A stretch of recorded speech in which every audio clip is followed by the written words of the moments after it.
Continuando con las definiciones, pasamos a ver las relacionadas con desempeño o realización. ¿Qué quiere decir desempeño o realización? Esta es una definición que se toma desde el estándar SIF y describe lo que una persona hace en su contexto o entorno real. Es de anotar que cuando hablamos de capacidad y cuando hablamos de desempeño o realización, nos referimos específicamente a la manera en que podemos evaluar y podemos observar la ejecución de una actividad o de una acción por parte de una persona. ¿Qué es lo ideal? Poder evaluar realmente lo que es desempeño. ¿Qué es lo práctico para el decreto 1507? La evaluación de la capacidad. Y específicamente en el título 2, cuando hablamos de rol ocupacional o de rol laboral, nos aproximamos más a lo que es la valoración de desempeño. Un ejemplo concreto de esto, que es tomar un vaso de agua. Si nosotros estamos en una reunión, si nosotros estamos en un contexto que es creado y es predeterminado por otros, podemos desarrollar esa actividad de una manera determinada. Sin embargo, tomar ese mismo vaso de agua en mi casa, en mi contexto, puede desarrollarse de una manera distinta. Esta es la forma práctica en la cual se puede entender el concepto de desempeño y de capacidad. Estos son dos conceptos centrales, específicamente cuando se analiza el concepto de discapacidad desde el estándar SIF aplicado al decreto 1507. Trabajo habitual. Trabajo habitual es un concepto que no cambia mucho en comparación al decreto 917 y hace referencia a que el oficio o labor que desempeña la persona con la capacidad laboral que tiene, con el entrenamiento y con la formación técnica o profesional que ha recibido y algo muy importante es sobre la cual recibe una remuneración.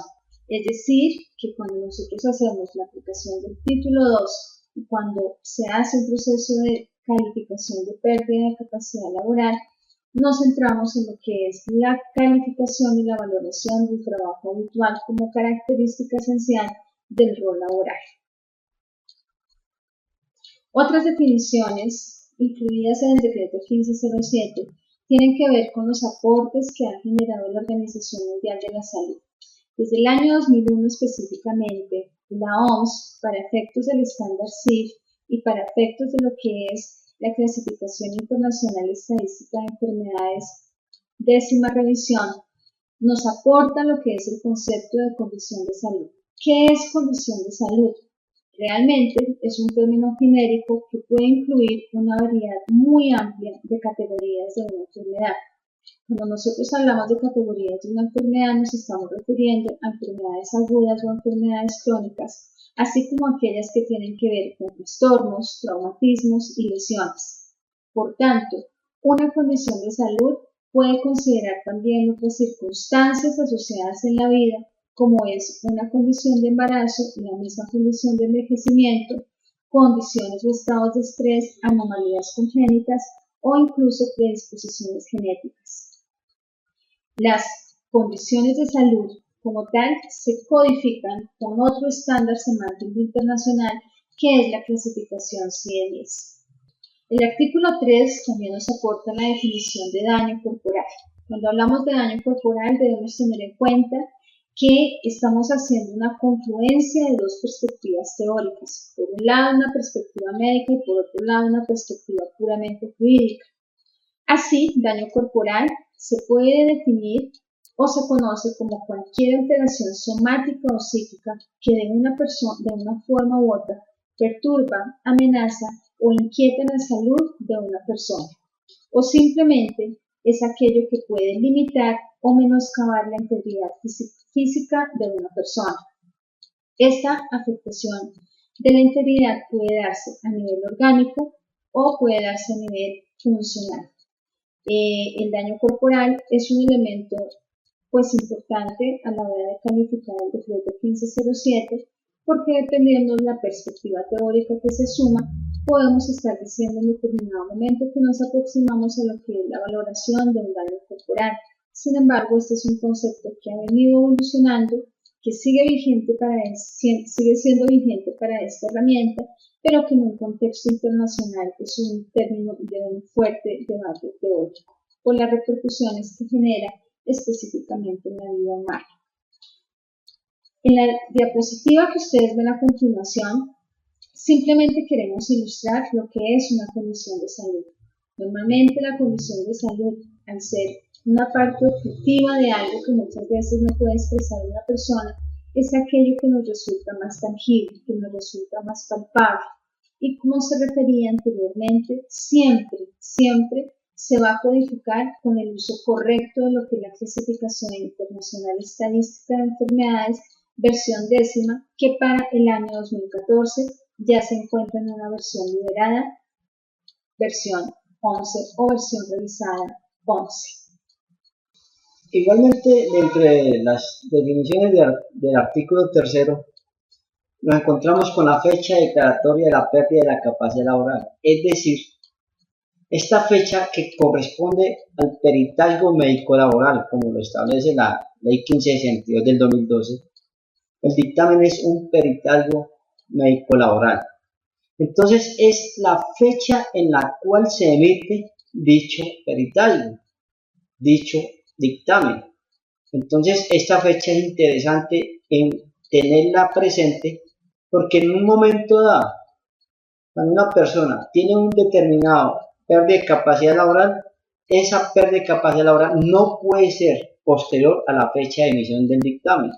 Entonces se contempla la fecha declaratoria en la que se emite el dictamen, que posteriormente o entre los 5 días siguientes pues se debe comunicar a los interesados.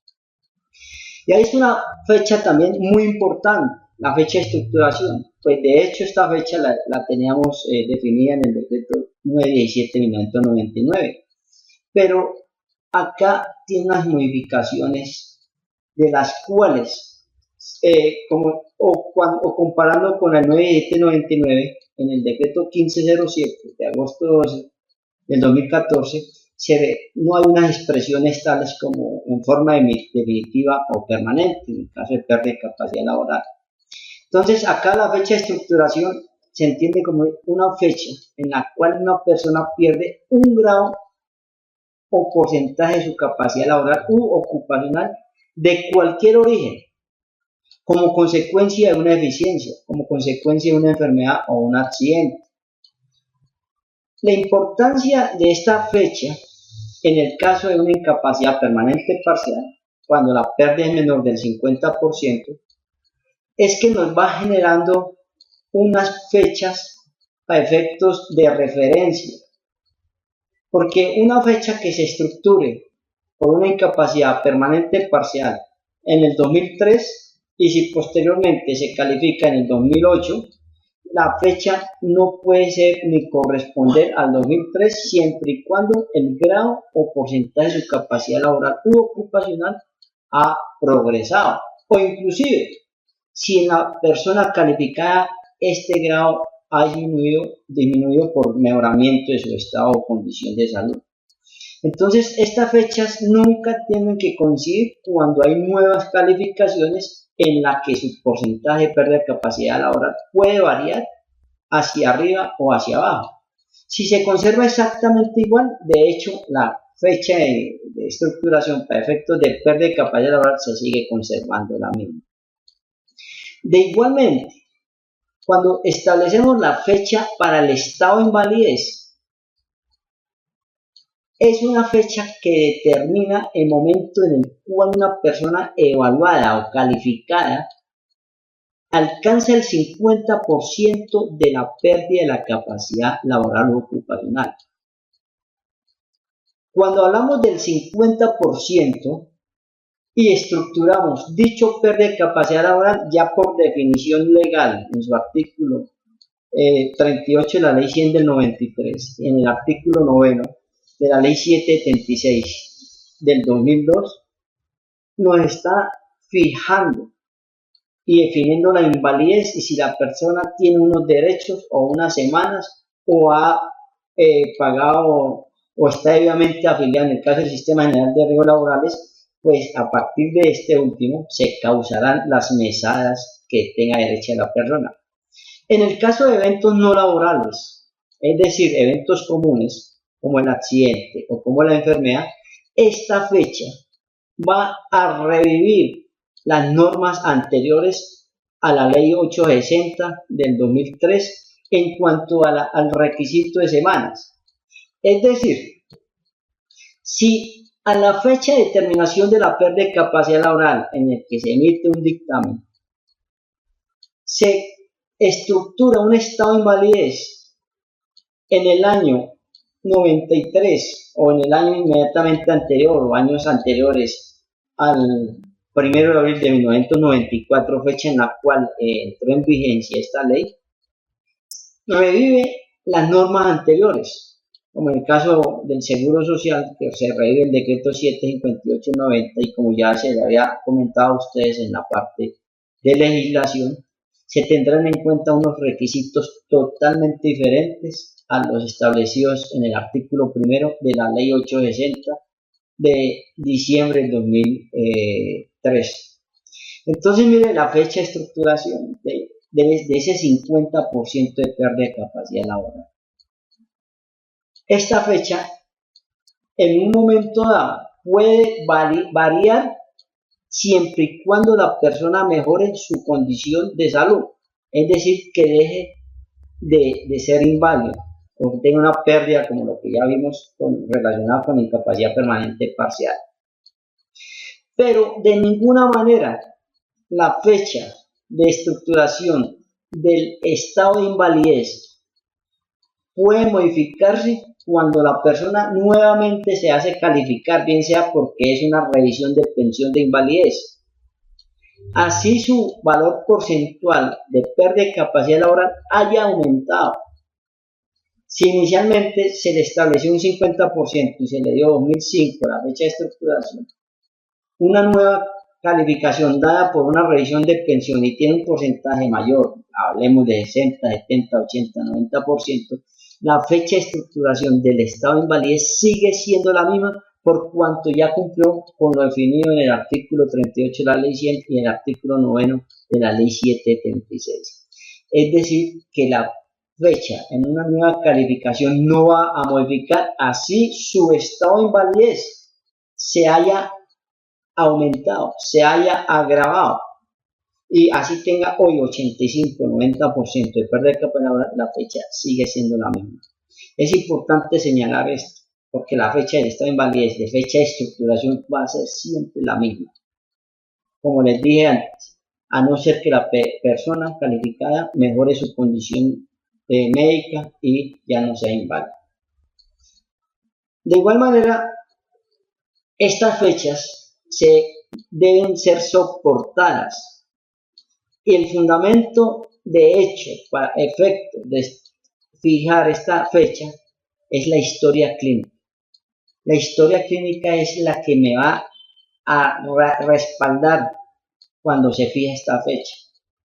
Y a diferencia del 91799 en el decreto 1507 del 2014, podemos establecer más fácil esta fecha de estructuración en cuanto a cada tabla tiene unas columnas y en esas columnas pues, tiene un valor porcentual y a medida que se va cumpliendo ese valor porcentual se puede ir estableciendo una fecha de estructuración. En caso de que no tengamos historia clínica como una cantidad de personas beneficiarias o aún personas afiliadas al sistema que viven en áreas rurales, nunca tuvieron acceso o no pudieron ir a una IPS y no pudo levantarse una historia clínica, pues tenemos que recurrir a la historia natural de la enfermedad para este efecto de calificación del manual único de pérdida de capacidad laboral y ocupacional. Es bien cierto que la historia natural de la enfermedad en nuestra enseñanza médica, en nuestra formación médica, era aplicable a nivel epidemiológico para efectos de infecciones. Pero para efectos de este decreto de establecer una fecha de estructuración, podemos hablar de la historia natural de la enfermedad. A manera de ejemplo, una persona nace en una condición por un síndrome de Down. Así no tengamos historia clínica, no tengamos un documento clínico que nos fundamente la misma, la misma historia natural de la enfermedad, que dice que esto es un problema genético, entonces al momento de nacer podemos establecer esta fecha como tal. Es importante señalar nuevamente que esta fecha de estructuración nunca va a ser posterior a la fecha declaratoria de la emisión del dictamen médico laboral. Siempre puede coincidir en la misma fecha en que se emita dicho dictamen o debe ser anterior, pero nunca va a ser posterior. Esto es independiente, la fecha de estructuración, a que la persona calificada esté laborando, esté empleado, esté cotizando al sistema de seguridad social integral. No necesariamente tiene que ser un aportante, no necesariamente tiene que ser beneficiario de un aportante. Esto es totalmente independiente. Por eso es que la fecha de estructuración debe ser demasiado técnica, fundamentada con historia clínica. Acá en estas definiciones se retoman, de hecho, las definiciones dadas por las normas generales, a nivel, especialmente la ley 776 del 17 de diciembre del 2002. Entonces hablamos de la incapacidad permanente parcial. A diferencia de la definición dada en la ley 776, acá se dice que es la disminución definitiva igual o superior al 5% e inferior al 50% de la capacidad laboral u ocupacional de una persona, como consecuencia de un accidente o una enfermedad de cualquier origen. Porque es que en el momento de calificar una persona, encontramos que independiente a que esté afiliada al sistema de riesgos laborales o esté afiliada al sistema de riesgos comunes y que el evento no sea laboral, siempre la persona puede tener una incapacidad permanente parcial. Y es por eso que la incapacidad permanente parcial la definimos en ambos sistemas. La gran diferencia es que en riesgos laborales la incapacidad permanente parcial repara un daño mediante una indemnización. Y esa indemnización es proporcional al grado de pérdida de capacidad laboral, siempre y cuando sea igual o mayor al 5% y menor al 50%.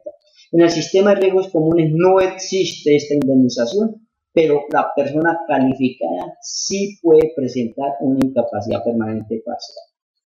También se debe fijar una fecha de estructuración por cada grado que se determine al momento de emitir un dictamen o un peritaje médico.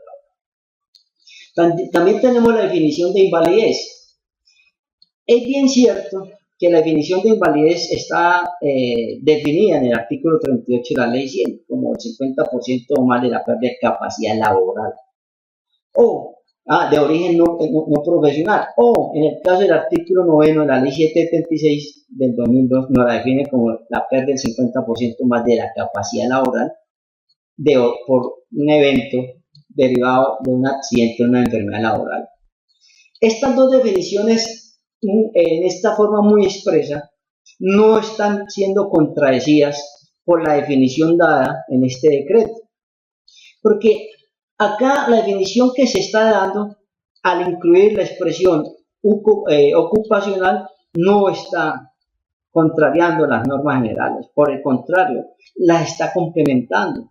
Y aquí la está definiendo como la pérdida de la capacidad laboral u ocupacional igual o superior al 50%.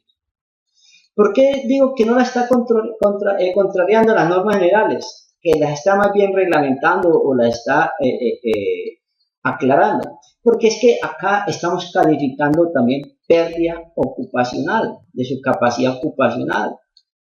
Es decir, que un bebé o un niño de mayor de 3 años o un adolescente que no tienen un rol laboral y sí tienen un rol ocupacional pueden ser inválidos de acuerdo a esta definición y para efectos de los requerimientos de una pensión de vejez anticipada por hijos inválidos, esta definición es jurídicamente válida. No contradecimos en nada con las normas generales, por el contrario, nuevamente insisto, se están reglamentando y las está aclarando y perfectamente podemos calificar con este decreto 1507 a estas personas, a estos grupos que estoy mencionando, adolescentes, bebés, niños y aún personas que están en la tercera edad o que sean definidas como adulto mayor. En cuanto a otras definiciones, pues Esperanza les va a hablar de ello.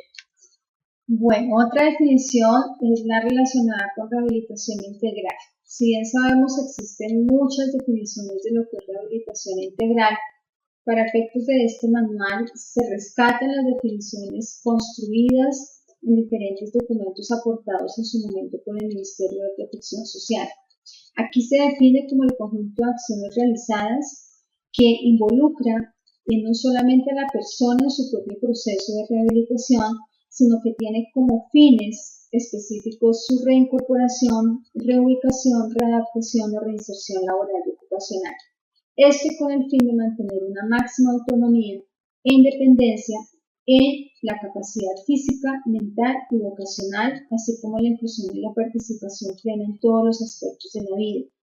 Esta definición de rehabilitación integral se fundamenta e incorpora diferentes perspectivas teóricas. ¿Qué es importante que ustedes sepan acá? Desde un plano puramente internacional, nosotros podemos hablar, dependiendo de la escuela que se tome, de la rehabilitación industrial, escuela americana específicamente, y todo el desarrollo teórico desde la escuela de terapia ocupacional de Karen Jacobs. Sin embargo, ustedes ven que también se incorpora la frase vocacional. ¿Qué quiere decir vocacional? Viene de otra corriente en términos de rehabilitación, que es la de rehabilitación vocacional, cuyo origen aplica muchísimo para las personas con discapacidad de tipo intelectual y donde de por sí se desarrollaron baterías de evaluación específica, también aportadas en su momento por Karen Jacobs. Para el contexto latinoamericano como tal, y es importante tomar un referente histórico como fue el Grupo Latinoamericano de Rehabilitación Profesional, se habla de lo que es rehabilitación profesional. Por eso, conceptos como reincorporación, reubicación, readaptación y reinserción vienen de por sí de los desarrollos teóricos de la rehabilitación profesional en Sudamérica, traída a Colombia específicamente en su momento histórico por Hilary Schlesinger y desarrollada en Colombia por dos personas como fueron Jorge Mutis y Rosario Lacerna en un momento particular. Aquí se incluye tanto la perspectiva laboral como la perspectiva ocupacional, teniendo en cuenta que para las personas que nunca han trabajado, que nacen en una situación de discapacidad o que incluso la adquieren en sus primeros años de vida, hablamos realmente desde una perspectiva más vocacional. Y premisas importantes como la inclusión y la participación plena se fundamentan para efectos de esta herramienta desde el mismo enfoque de derechos y desde los desarrollos generados por la Convención de los Derechos de las Personas con Discapacidad del año 2006, ratificada en Colombia mediante la Ley 1346. Cuando hablamos de inclusión y de participación plena en todos los aspectos de la vida, nos estamos aproximando también teóricamente a un desarrollo muy importante que se dio en marzo de este año en Isla Galápagos, específicamente con la declaración de la REMSA, donde empezamos a hablar de una rehabilitación integral con enfoque inclusivo. En medio de la importancia de la rehabilitación integral definida en este artículo tercero, que complementa y aclara las obligaciones del empleador para sus trabajadores del régimen contributivo.